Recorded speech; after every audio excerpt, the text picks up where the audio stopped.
Hi! In front of me is ALCATEL 1SE Lite, and today I would like to show you how you can select and delete multiple photos at once. First of all, you need to access Gallery app and hold one of your pictures that you wish to get rid of.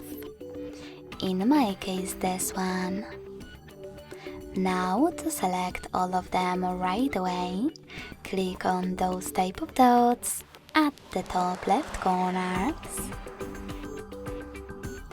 Exclude some that you wish to keep by tapping on them, and delete the rest by tapping on Bin at the top right corner. Finally, hit delete in the pop-up. So when I do that, as you can see, all of my selected pictures were successfully deleted.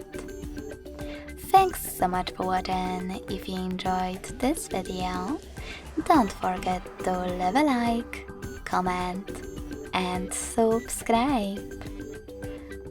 Bye!